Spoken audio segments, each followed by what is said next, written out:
Hello বন্ধুরা, এই দেখো আজকে আমি খুবই সহজ পদ্ধতিতে জিলিপি বানিয়ে ফেললাম।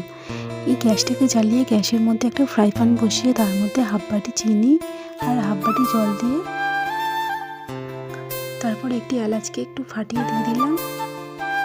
তারপর খুবই সামান্য একটু খাবার রং মিশিয়ে চিনি শিরাটা ফুটিয়ে নিলাম। তারপর এদিকে একটা বাটিতে 1 বাটি ময়দা, 2 বাটি চালের গুঁড়ি আর একটু জল দিয়ে একটা ব্যাটার তৈরি করে নিলাম। তারপর এদিকে 1 চামচ ইনো আর তাতে একটুখানি জল দিয়ে ব্যাটারটা আরও ভালোভাবে ফেটিয়ে নিলাম।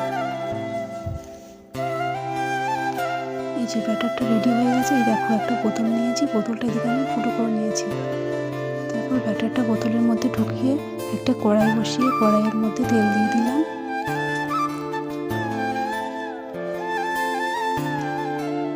তারপর এই দেখো জিলিপিগুলো বানাচ্ছি, কিন্তু প্রথমবারে যে জিলিপিগুলো দিলাম জিলিপির শেপ তো আসলোই না।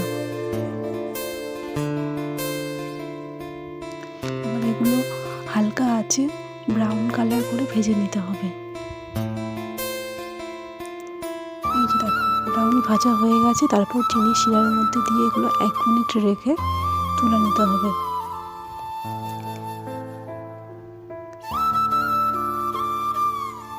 এই দেখো কি সুন্দর হয়েছে কালারটা। তো প্রথমবারের জিলিপিগুলো তো সেরকম আকারে আসেনি জিলিপির, দ্বিতীয়বারেরটা দেখো খুবই সুন্দর হয়েছে। এই দেখো এগুলো এরকম ব্রাউনভাবে ভেজে 1 মিনিটের জন্য চিনি শিরায় রেখে তুলে নিলেই হয়ে যাবে জিলিপি। এই দেখো এদিকে আমি একটা ফুল বানাতে গেছিলাম, কিন্তু ফুল তো হলোই না। আর এই দেখো কতগুলো জিলিপি হয়ে গেছে। আর বন্ধুরা, এটা তো আমার প্রথম ভিডিও, তো কোথাও যদি কোনো ভুল হয়ে থাকে তোমরা আমাকে কমেন্টে জানিও। আর এই দেখো এখন জিলিপিগুলো সব রেডি হয়ে গেছে। আমার ছেলেকে ডাকলাম, আমার ছেলে আমি এবার টেস্ট করে বলবো কীরকম হয়েছে।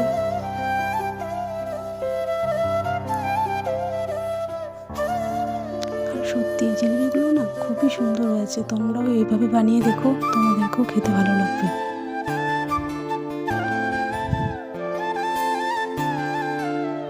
তো এই যে এটা আমার ছেলে, ও যে বললো মা দারুণ হয়েছে, আমি আবার খাবো। আমি বললাম ঠিক আছে বসে তবে খাও। তো এই দেখো ওই পিছনে ওই যে দাঁড়িয়ে রয়েছে ওটা আমার জায়ের মেয়ে, ও খাচ্ছে। ওকে বললাম কেমন হয়েছে বলো, ও বললো ভালোই হয়েছে। তো টাটা।